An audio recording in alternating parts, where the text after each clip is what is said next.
making proper effort is key to the Eightfold Path, which is something that perhaps shouldn't be surprising because a path is something that has to be walked, and walking takes effort. Further, we can't just walk in any direction. We're supposed to be walking along a path, that is to say, in a particular direction. So it won't do just simply to make effort anyway, but we have to make particular sorts of effort. And that's one of the reasons why I like to say, and lots of people, I'm not alone in this, that Buddhism is first and foremost a system of practice rather than a system of beliefs. That is, it's a template for intention and action.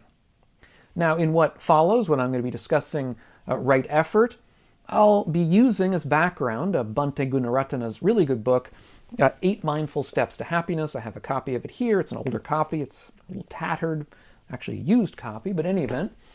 And I'll leave a link to that book down below in the notes if you want to read more. I'm not going to be following his discussion of this matter in any great detail, but it's sort of background here. He goes into a lot of early sutta material when he's discussing this right effort, or as he calls it, skillful effort. And I'm not going to be going into nearly as much detail. Now, traditionally, there are 4 key aspects to right effort.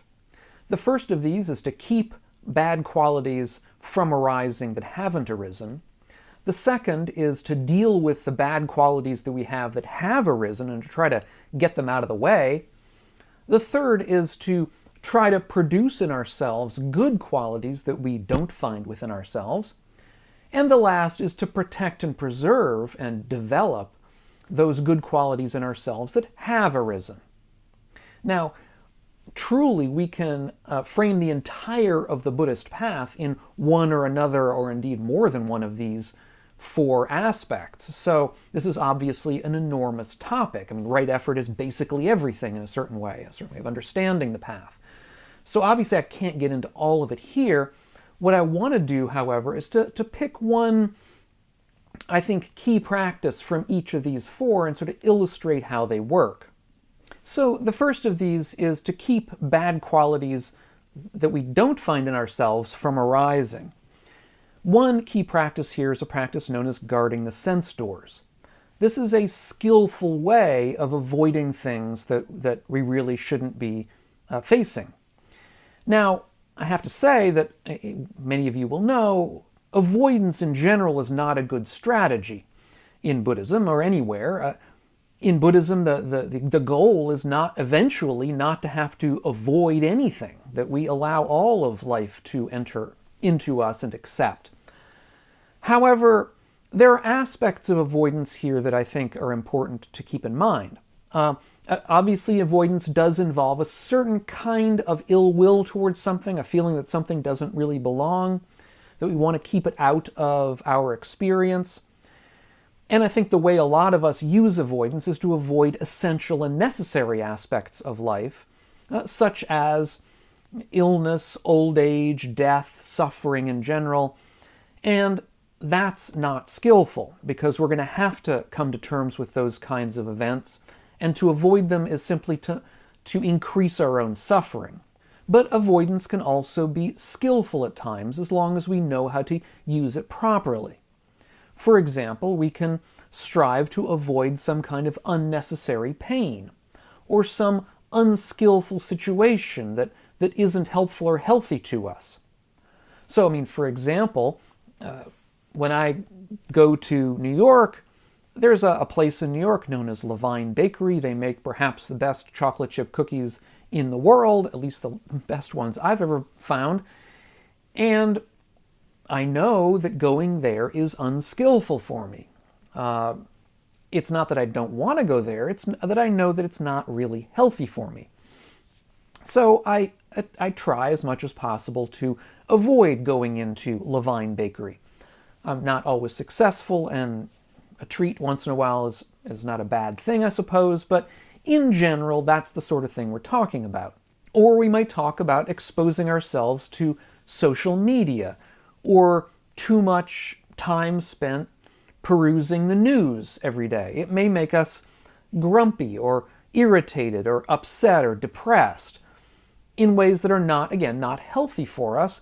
It's unnecessary suffering in that sense. We don't need to expose ourselves to things that are unhealthy for us simply in order to be unhealthy. That's not a good way to live. And this is an example where skillful avoidance makes sense.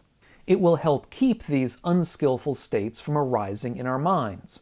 Second, we can talk about giving up bad qualities in us that have arisen. So, for example, perhaps what arises in us is some anger, or perhaps a state of depression, sort of feeling unhappy.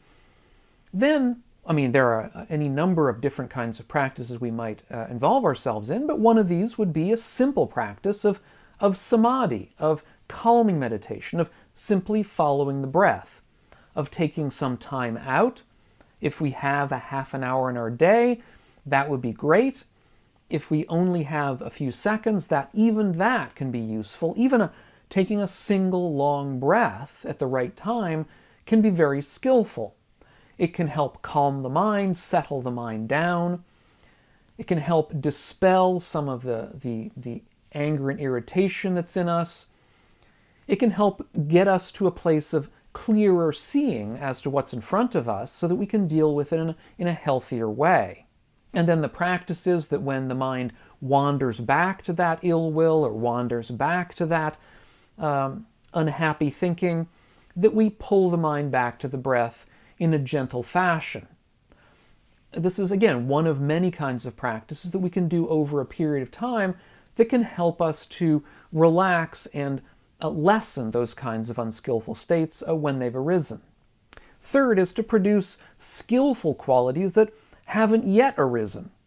And in this case, we can think of a practice such as loving kindness, one of the four Brahma Viharas, these states of skillful emotional presentation. And how we practice that is it's a relatively lengthy practice. It's one that I've discussed in prior videos. I'll leave links to a playlist of the Brahma Viharas down below in the notes if you want to know more.